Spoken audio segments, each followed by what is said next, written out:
All right, guys, welcome to the Entrepreneur Experience. My name is Coach Joe. I am the host of this podcast, everything entrepreneurship, the good, the bad, the ugly.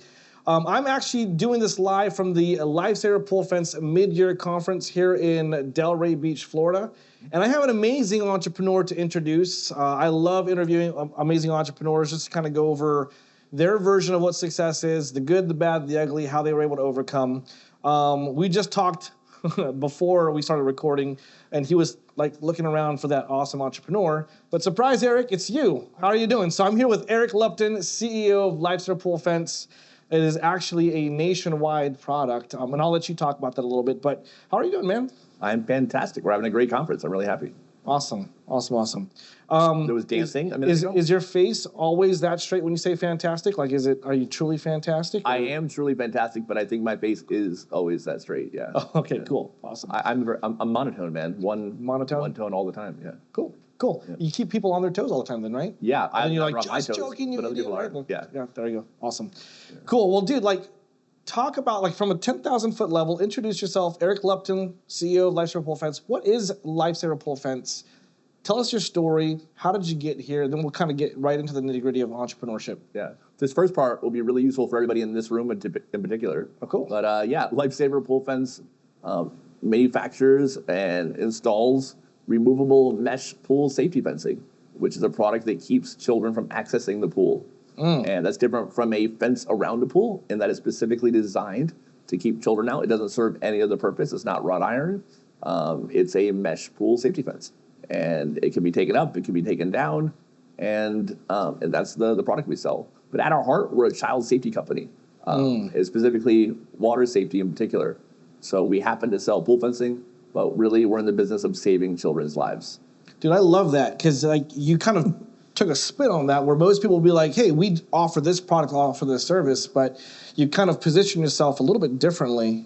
You're taking the route of saving lives, helping children not die in pools, because that's honestly, I mean, we were talking about this offline. That's like the number one cause of child deaths in the United States, right? Between 1 and 4. So that's pretty big. So like, how did you get into this business? And because obviously the way you spun it, there's probably a pretty big vision and purpose for what you do above and beyond the product you sell. Yeah, the short answer to how I got into it is nepotism. Nepotism. Yeah. Do you guys know what nepotism is? Why don't you explain nepotism because entrepreneurs are watching this. Trust me, we already talked about how we dropped out of like college or high school. Yeah. We probably have a lot of people. What is nepotism? Nepotism is a great 8-letter word, and it means when you're given a job because of who your dad is or who your family member is, instead of anything about merit or ability or education or school. So so my parents started the company in 1987, and I was 5 at the time, so I wasn't really involved in the business too much. But yeah, my parents started it in their garage, and my dad would make the fence in the garage, and my mom would stay up all night long, and she would sew the mesh in the garage. And then at 3 o'clock in the morning, my dad would get up. He had a paper route, and whatever money he made from his paper route was their advertising budget. When the sun came up, my mom would get me and my infant brother Chris up and ready for the day, and she'd send me off to school. And she'd take care of Chris while she ran the office. And she'd schedule jobs and answer the phone and do the admin work while he was out trying to sell pool fences. And if he sold a pool fence, he'd come back to the garage and he'd make it and then go back out and install it. And they continued on that way until they were able to get a little warehouse and hire some employees. And then eventually they had a family friend, Bill and Marcia Kerr. And the Kerrs lost their son Cody to a backyard drowning. And they wanted to move to California to bring the product to California, one, to start a business and be our first dealers, but also to prevent other families from experiencing what they went through. So they became our first dealers. And from then on, we started setting up dealers around the country. So fast forward a bunch of years, I started working in the office as a summer job between years of school. And then I dropped out of high school my junior year for what I call my real world MBA. And then when I was 21, my dad decided to join my mom in retirement, and he thought I should take over running the company, which I thought was a brilliant idea at the time. Because obviously, if you're 21, you know everything. Right. Yeah, you're superhuman. Right. Raise your hand if you were 21 ever and you thought you knew everything. Yeah, absolutely. Right? Nobody? You liars. Yeah. Every 21-year-old thinks they know everything. So I was like, piece of cake, I got this. In fact, Dad was screwing up. He didn't know what he was doing. I'm gonna blow this thing up. And looking at it in retrospect, I don't know what he was thinking. It was still his only source of income, and I was 21 years old. No pressure, right? Ryan, put on earmuffs. Earmuffs. I have a 22-year-old neighbor who's supposed to take out my trash twice a week, and he can't manage to do that. So I don't know why he thought I could run a pool fence company. But you're good now. So. Oh man, that's hilarious. So it was challenging. But here we are now, and when I took it over, we were doing, less than $1 million in revenue. Last year we did 14 times that. Wow. And we have dealers and franchisees all over the world, and it's a very different company from the one that my parents started and from the one that I took over in my 20s. Well, there's a lot to unpack there because you're talking about just you took a big leap, you dropped out of high school. Yep. To do this. There's a reason why you did that. I want to unpack that in just a minute. And then $4 an hour. $4? Oh, because you wanted to make $4 an hour? That's what he offered me. Yeah, it was. Right. So what was that? It was just like, I'm done with school, or you just thought that, hey, I know everything still, kind of started at 18, 17, 18, yeah, up to 21? I kind of always knew that I was going to be an entrepreneur. I always knew that I was going to, run a business, whether it was this one or another one. Mm-hmm. And my parents were like, you only need a degree to get a job. Yeah. Unless you're going to be a lawyer, a doctor, an engineer, which I wasn't going to be. And, my mom always said that, you got to focus on your strengths. She was famous for saying, you're never going to be a roofer. Mm-hmm. You're probably not going to play baseball for a living. Yeah. So you better be smart. And right. And it's expensive to be disabled. So you got to figure out how to make money. And I kind of always knew that I was going to, not need a degree. And so the quicker I could get into working, the better. And that was kind of the thought process. Well, if your hard-headedness, as far as thinking you knew everything was good enough for anything, was good enough for just making a decision quickly and just going forward with it. Mm-hmm. I know after high school, I was like, I'm done. I don't even need college. And I got some of the same advice you did. Yeah. I only finished high school because I wanted to be a cop, and I just remembered, you have to at least have a high school diploma, not a GED. So I at least just finished that. And that career didn't last so long. Entrepreneurship's a lot funner. They're being shot at? Than being shot at. That's kind of fun in its own weird way. But anybody got shot before or shot at?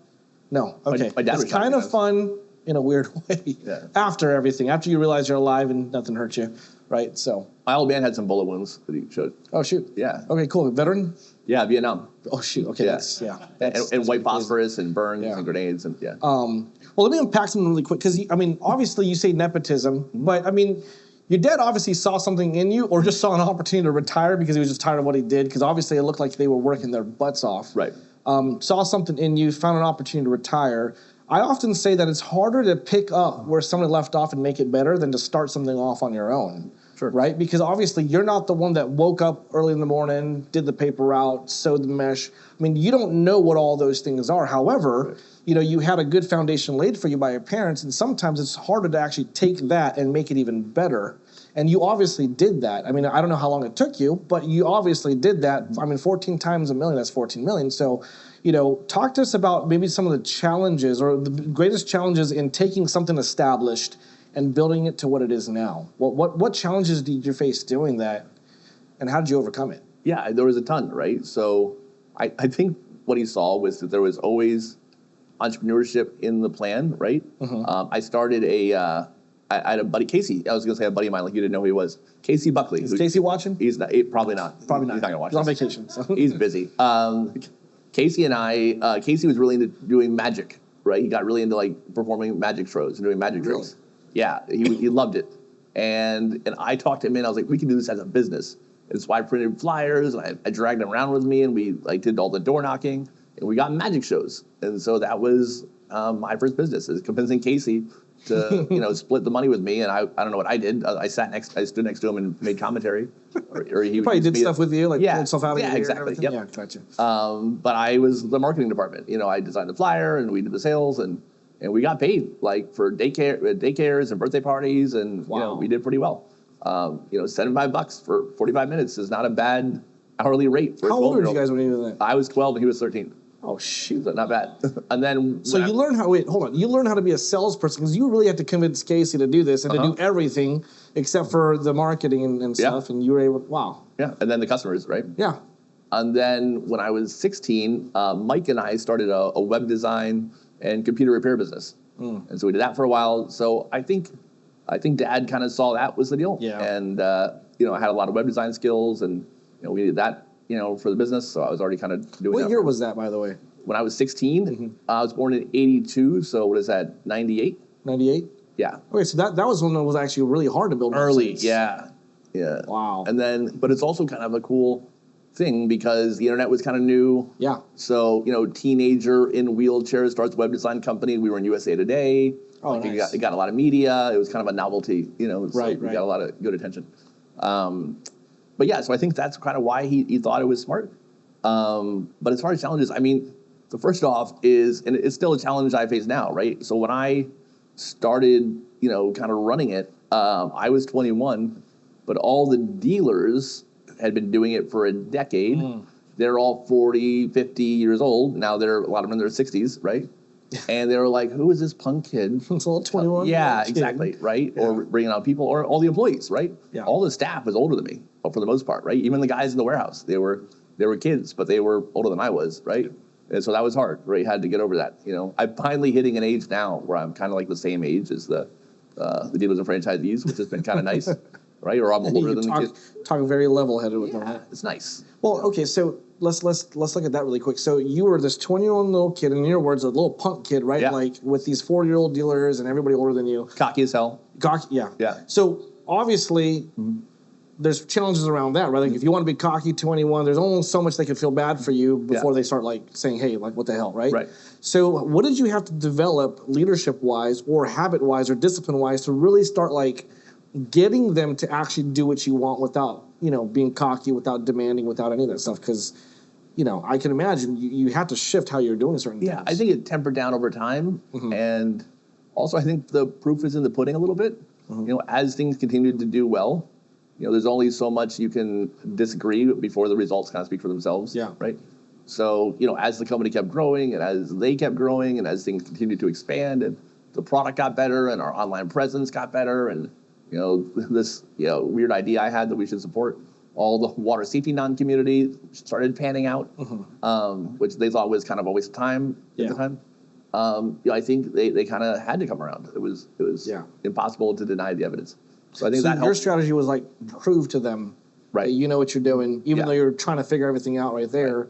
And it's just a matter of time until they're like, oh shoot, he actually knows what he's doing. Yeah. It's looking better. Yeah. And I think the people skills kind of came trial by fire. Yeah. Right. I probably still struggle with it. If I could figure that out, I'd probably be better off than I am now. Well, dude, like I watched the video right before this conference, and really it was about the culture that you guys have. And I think you're doing a fantastic job, honestly, with the culture of Life Cerebral Fence. Not only with just your mission and vision, but also it looked like you had a very strong culture within the global office, and even with how you interact with the franchisees. Talk to me about why that's important in every organization and how that's actually helped you move your business along for, as far as you did. It's because I'm selfish. Okay. Explain that. It is. It's because I'm selfish. So there's two things. One, I've never had a job, right? So I don't know how it's supposed to look. Right, and so I've been told that other companies don't work like ours does. They're just not as nice there. I agree with a lot of them. There's a lot of like corporate BS that I don't participate in.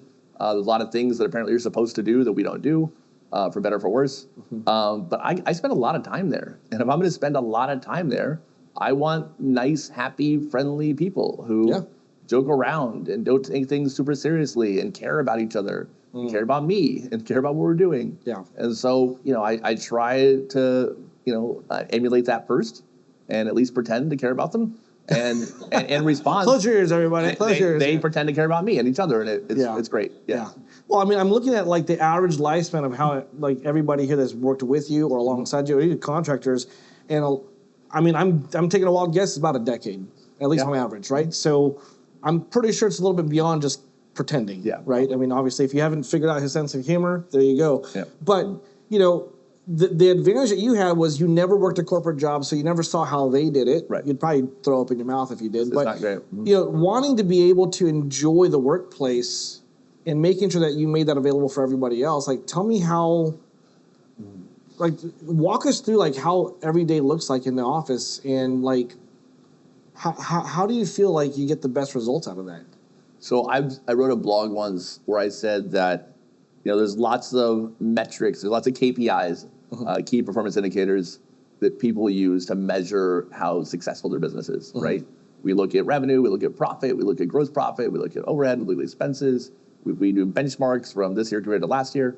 But I think a key one that we haven't figured out a way to measure yet is how much are the people you're working with laughing every day? Yeah. And which I think was counterintuitive to most businesses, right? I think most places, if you hear people laughing, the boss is like, what are you guys doing? You're goofing around. You're not doing your job. This is obviously wrong. Where I want people laughing as much as humanly possible, because happy people do better work, and happy people stick around longer, and happy people are nicer to customers, and happy people show up when you ask them to, or when you don't ask them to, and they do it on their own. Yeah. Right? And so, I think that everything starts from the top down. Luckily for me, I'm hilarious, so that works out nicely. Yeah. But so you have a key laughing indicator. Yeah, we have a key. If I can figure out a way to measure that and track it, I would. Yeah. What you're saying reminds me of, I teach something called the cycle of business, where it's like a lot of times the CEO or the business owner or whatever title you want to give them thinks that they have to take care of the customer, take care of the client, take care of the business, all that kind of stuff. But if as a CEO, you really focus on taking care of your team as your number one client, that team will mimic and pretty much perform so well for the customers that the customers will be happy to pay the business takes care of you as a business owner. And I think that, and how you explain that, that's really kind of what you've really held on to that concept, and that's probably what you're doing. You've probably heard businesses say they put their customers first, right? I think it's wrong. I think putting your customers first is absolutely wrong. In our organization, the employees come first, the franchisees come second, and the customers come last.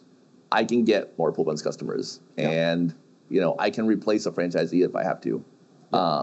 Did you guys hear that? Yeah, that's what it is, right? But the people who work with in the team every day, they're what make us. Yeah. And I always take their side. No, you should write a book on leadership. Have you ever thought about that? Probably. Yeah. Okay. Well, I encourage you to do that. Well, thank you. Take ChatGPT, just put all the stuff prompted in the book. Here's a question, because obviously as entrepreneurs, if I was going to write a book, do you know what it'd be called? What would it be called? Any Idiot Can Walk. Which is what my mom used to tell me. That is so cool. She used to say, any idiot can walk. So, yeah. I like that. I like that title. Any Idiot Can Walk. Any idiot can walk. And what will be the theme of that book? That if, what you think is your weakness isn't necessarily it. I like that. Yeah. Okay, let's talk about mindset then. Okay. That's huge. Yeah. Right? Obviously something you had to pretty much encapsulate. So how important is your mindset to be successful as an entrepreneur? Not at all. I think you can be sad and depressed and negative, and you'll just coast through. Seems easy to me. Yeah? Yeah. Right. Tell me why. No, I'm just kidding. Yeah, obviously. I forget, Rich Specht will tell me, but there's a quote that's Henry Ford, maybe? Okay. Thomas Edison. No, not Thomas Edison. It's, whether you think you can or you think you can't, you're right. Henry Ford. Henry Ford, yep.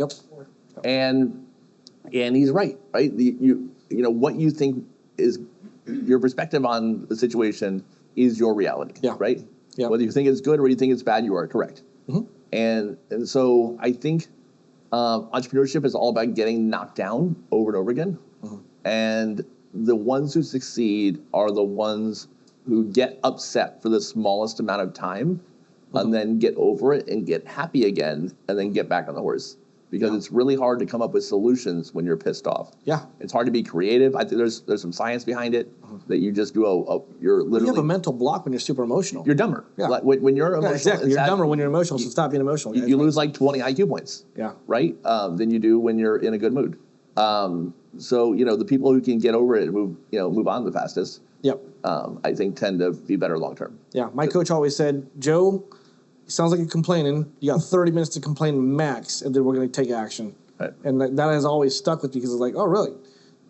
I still have to do something about it. I still have to. And so I had the choice to either be completely sad or depressed about it or pissed off. Like you said, I always make the worst decisions when I'm super emotional. The worst decisions. My wife will tell you all the time. Yep. But then if I'm like, okay, I'll take a break. I'll go to sleep for the night, because I'm the type of person that I don't want to sleep. I don't want to do anything until I figure out the solution. And then when I'm tired and emotional, it never comes out right. I make it worse. Yep. So I like that. Yeah, I mean, we got hit with 145% tariff, right? Yeah. Not my fault, right? Came out of nowhere. Maybe my fault. He was thinking just about you. Probably, yeah. You know, and you know, you can just decide like, all right, that's it, we're out of business, right? Or you can figure it out. Yeah. And you know, we figured it out. Yeah. And for you, it's just waiting it through.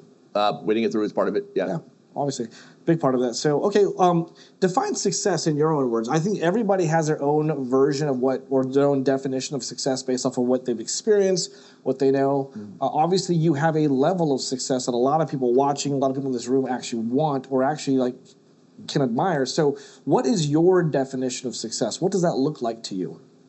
I think it's two things. One, it's the freedom to do most of the things that I want to do without being told I can't, or without having strict restrictions that make it so I can't. And the other one is when things aren't going well. And I think some people just live in a perpetual state of this. You have like this knot in your stomach that doesn't go away. Like whenever your brain, you know, resurfaces back to the whatever thing is bothering you, whether it's that you don't think you can pay your mortgage this month, or payroll, or you got in a fight with your girlfriend and it's lingering still, or you have some medical thing, whatever it is, if there's some like ongoing issue that hasn't been resolved, you kind of walk around with this low-level anxiety that you're ignoring all the time, right? And it feels gross. And I think it's bad for you physically. Yeah, so I agree with you. Living a life where that doesn't exist, which is I try to do a good job of not having that most of the time. Yeah. Those are good days. That's a successful life if you don't have that low-level anxiety, stress in your brain all the time. Yeah. I love how simple you made success for yourself. Like the ability to be free to do whatever you want without any restrictions, and doing everything you can to have no anxiety in life. I mean, I've had so many guests on my podcast who was like, it's going to be a Bugatti, or it's going to be this, it's going to be that. And coming from somebody who has a lot or who's had a lot and lost a lot, it's like those things become very, very old after a while. And there's certain things that you just can't buy, like your freedom, right? The ability to be told you can or can't do. And having the freedom to not have that over you, I actually agree with you as far as your definition of success. Okay. There's entrepreneurs watching this, obviously here in the room. There's people watching. There's going to be thousands of people watching. And some of them are just starting or thinking about starting, or they're facing some extreme challenges in their business, whether it's a revenue issue, whether it's a profit issue, whether it's they're getting sued, or people are quitting on them. What advice would you give an entrepreneur that is facing just some extreme challenges right now, maybe because they just don't know what to do? Whatever problem you're facing, there's like a 99% chance that someone else has gone through it before and figured it out. So I would find out what they did and copy their homework. Cool. Yeah. Cool. So it's going and actually reaching out to people. Reaching out, looking online, Googling it, ChatGPT. Yeah. Right? The path to fix the problem you're doing is probably already been done. Right? Yeah. And if someone else can do it and succeed, then you can too, right? Yeah. The model has already been built. And you can try and reinvent the wheel, but why do that when there's a proven There's thousands of years of people doing it for you, right? Like I have people that tell me all the time that they've tried hiring people and it didn't work, so they're not going to do it anymore. Like, yeah, I tried it. I hired employees, they didn't work, they didn't show up, they didn't do a good job, they messed stuff up. So yeah, now I just do it all myself. Yeah. And I was like, employment as a practice, it's pretty proven. There's companies all over the world that have employees. It may not be the idea of employment. It might be you. Like, maybe you should change something. Yeah. Let's talk about that. Yeah. So if you are going through something over and over and over again and getting the same result, like you said, it's probably you. Yeah. There's something that you have to change in you. And I do agree with you. If it's an employee turning around over, or if you're having issues with employee turnover, there's a saying, people don't leave companies, they leave bad management, they leave bad leadership.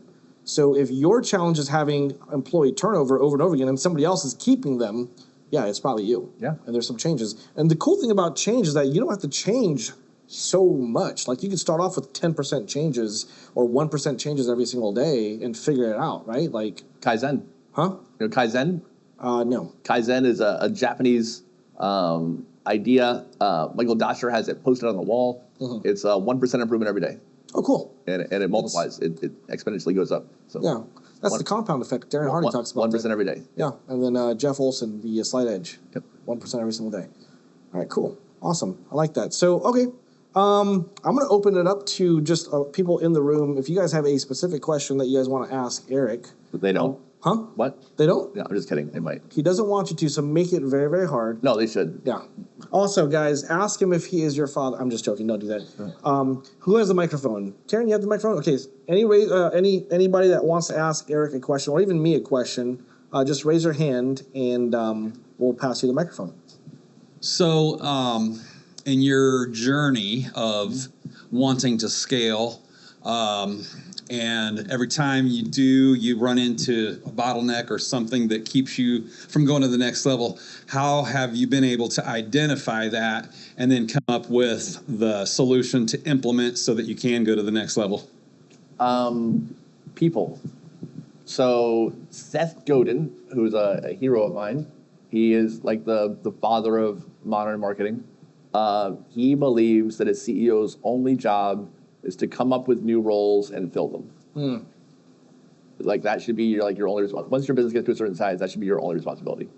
And so every time I run into a roadblock of some kind, it's because there's something that needs to get done that I don't know how to do or I don't have time to do. And so how you fix that is you find somebody who knows how to do it and has time to do it. So whether it's a full-time person, or I've done a thing a bunch of times where I call them micro employees. So, for instance, we have a person, and her only job is to thank every person that shares one of our posts on Facebook. That's it. That's all she does. And we pay her I don't know what we pay her, not much, very little. She's in Jamaica, and that's her only job. Thanks every person. At one point we had another person that was integrated into a full-time job. But at one point we had a person whose only job was to respond to all the comments on Facebook and Instagram, and that's all she did, right? Because I couldn't do that. So you don't have to hire a whole person. You can pay somebody $100 a month just to do this very specific thing that's causing you these issues, the stress or the anxiety that gets you these compound returns. We paid a person a small monthly amount and she still does it. She goes on Facebook and finds pool service companies or pool builders or pool fence adjacent businesses, and she reaches out to them and says, "Hey, who do you refer for pool fence?" And then they write back, "Nobody." And then she responds, "Oh, full transparency, I'm with Lifesaver Pool Fence, and we'd like to earn your referrals. Where are you located?" And they're like, "Oh, I'm in South Carolina." I'm like, "Oh, do you know Josh Elby?" And then, have you ever gotten an email from Darian with a contact? I don't think so. Darian Davies? Okay, it'll happen one day. Yeah, and then she connects you guys together, right? It doesn't cost a lot of money. She does it part-time, but we have somebody constantly kind of putting lines in the water to try and get referral sources. She also hits up all of our followers on Instagram that look like they might be in business and asks them if they want to have a 5-minute meeting with me to talk about water safety. And again, for a few bucks a month, that pays for itself pretty exponentially. So that's how I've done it. I found people who can help me. Yeah. There's a great book called Who Not How. I forgot who the author is, but it talks about that. It's like your greatest value that you can bring to your business is to, in your case, figure out positions and find people to fill them. I also think a CEO's job is to make decisions that are good for the company, and if you could do that well, then awesome. But a lot of people, a lot of entrepreneurs and business owners, we're stuck in how can I do it, and we already limit ourselves at that point. And so what you're saying is figure out who can do it for you.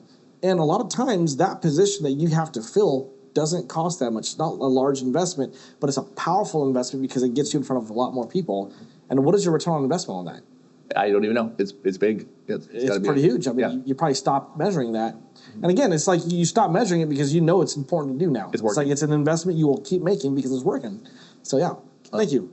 But I have an advantage with that because there's so many things I can't do, right? So I run a company that manufactures pool fence. You know what I can't do? Everything. Manufacture a pool fence, right? I've never made a section of pool fence. So you never did? Not once. I can't trust this anymore. It's crazy, right? I've never installed a pool fence, right? Yeah. So I know inherently that I need to hire people to help me with stuff because I stupidly got into a business that I can't do, right? Yeah. Because you know everything, right? Yeah. But they say if you own a restaurant, you should know how to cook, right? Maybe not. not if you can find people who can. Yeah. So the idea that, when I get stuck, I need to find help has kind of been drilled in since I was 10. Yeah. And, it's carried on to entrepreneurship. Yeah. I've always wanted to own a restaurant just because I like to eat. Yeah. You know what I mean? So if I can find somebody who's willing to cook and I can figure out the money and everything like that, I can just go there every day to eat. I would only own a restaurant as a hobby. Me too. I think they're terrible businesses. They are. Yeah. The profit margins are extremely low. Yeah. I used to run restaurants. I hated it. I'll never get back into it if I can. But it might be I like fun. to eat. So it might be if fun it's a to be the business to owner, break though. even to help me with my taxes and just to eat, then I'm good. Right? Well, and you show up, you're cool. You're the owner of the restaurant. Everybody knows you. You're a hero. Yeah. It's fun. Awesome. I like that. You and I should just start the restaurant together. Yeah. And we just go there and eat. What do you call it? I don't know yet. Appetizers. Appetizers. Yeah, Okay. only appetizers and side dishes. What? Yeah. That's the best part. I don't know. Mac and cheese, potatoes, etc. Yeah, entrees are boring. Appetizers, side dishes. All right. This is a done conversation. All right. Another question. I think it's just bar food. So there is an adage in business where you should not hire friends or family. Oh, yeah. And I have noticed at Lifesaver that adage has completely gone out the window. Yeah. What benefit do you see, or what made you go, hey, you know what? I'm going to eschew this convention and do it. And do you have a system? Like, are we really friends, or was that just a vetting process? Yeah, you're right. Since I can remember, I've been hiring friends and family. And I think it's also selfishness. If I'm going to be somewhere I have to be for 8, 9, 10 hours a day, I want to be around people I like. I also don't think you can figure out through an interview whether or not someone's a good person. That's true. Which I think matters way more than a skill set.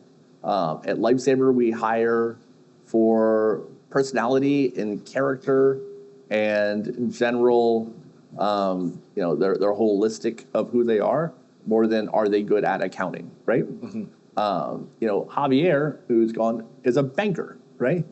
He has nothing to do with franchises, but he's amazing, right? And I would say that if Jimi Hendrix wants to join your band, you find a spot for Jimi Hendrix, right? And every now and again you get, a Jimi Hendrix / Javier video. Unless you're country. You still find a spot for Jimi Hendrix. Yeah, it doesn't matter. You'll figure it out. Yeah, he'll figure it out. But yeah, I think playing the guitar backwards, right? Yeah, I happen to have really awesome friends. I trust them. I know them. And I think as long as you're not a shitty boss, you don't have problems. And also you're selective, right? I have lots of friends who I would never hire for anything. But so you got to kind of know your deal. Yeah. I think for you too, and I'm just taking a wild guess here, like this has probably been something you've been doing for your whole life. Like you're really careful about who you let into your circle. Mm-hmm. So I'm actually, I had that question too. I was like, I see a lot of friends and family here, and I'm surprised that your retention is really high with them. Where I've coached many, many businesses where it's like, why did you hire your friend or your sister or your brother? That was the worst thing you could have ever done. And that seems to be the story that I hear more often than what you just brought up. So yeah, I think you just got to be careful. And also, like you said, I am careful. I think people are too cavalier with the people they let being their friends. Yeah. Some people have friends they don't like. It's a thing. Some people have all these friends that they like hang out with, and they don't like half of them, or half of them are like yucky people, or they're stressed out by being with them. And I can't do that. Like I just. Were you always like that? Yeah, I have no patience for people I don't want to be around, and I'm super blunt. You let them know too. I do. Yeah, rather quickly. So yeah, I only keep people around that I want to be around. I don't do things I don't want to do. I have a strict no shower policy.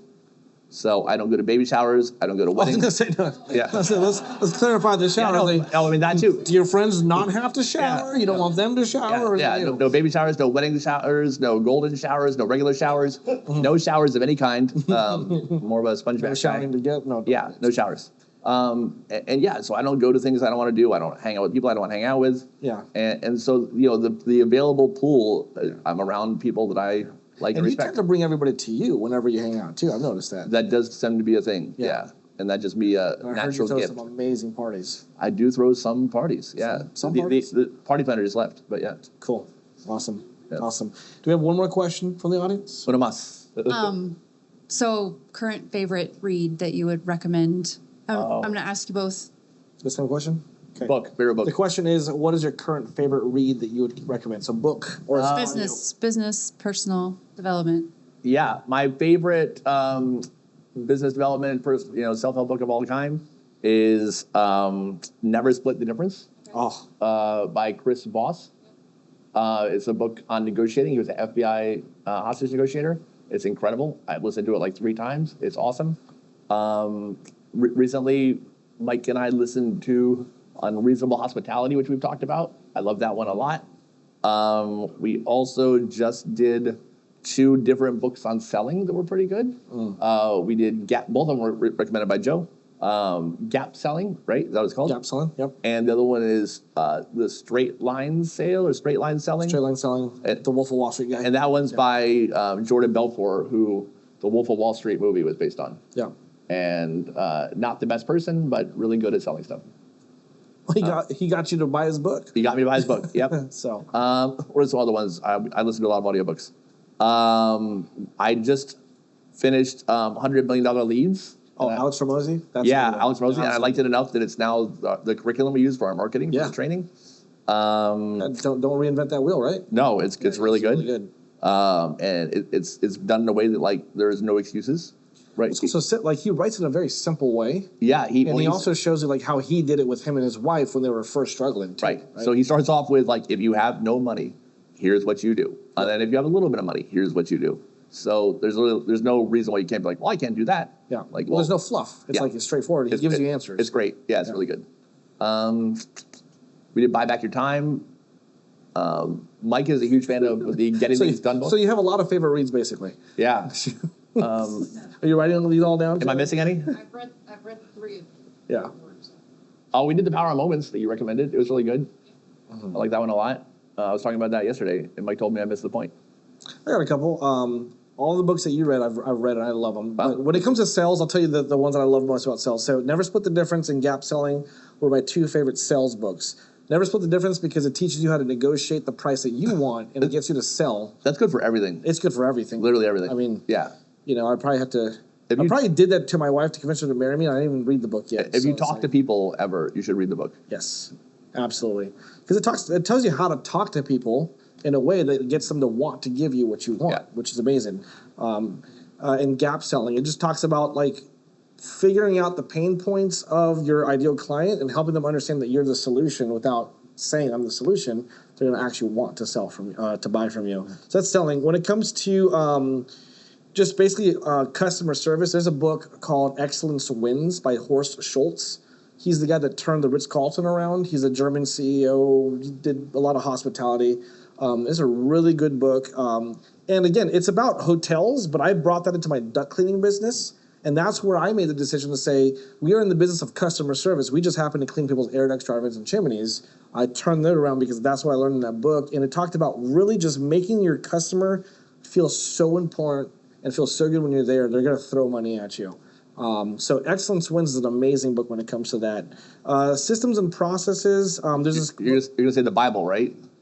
I love the Bible. No, not the Bible, but the Bible of systems and processes. No. E-Myth Revisited. Oh, yeah. That's the one. Is that called the Bible? Because I never knew. I think people think that's like the book on like businesses. Well, the E-Myth Revisited is the very first book my coach ever made me read, and I hated reading. Remember, I dropped out, so I read that book. I was like, I feel the same way everybody does. Like I was the technician, the manager, and the owner, and had to figure that out. So the E-Myth Revisited for systems and processes. But when it gets down to systems and processes, there's a book called Get Scalable. I really love that book. I forgot who it was. Get Scalable. And it talks about how to work with your team to figure out the systems and processes and implement that. And they do that every quarter. So a lot of it's through the whole 90-day planning, but it gets into a lot more detail. And that's something I actually do on the side for companies is I go over the sticky note version of figuring out your systems and then just documenting them and then doing it. So those are my favorite reads.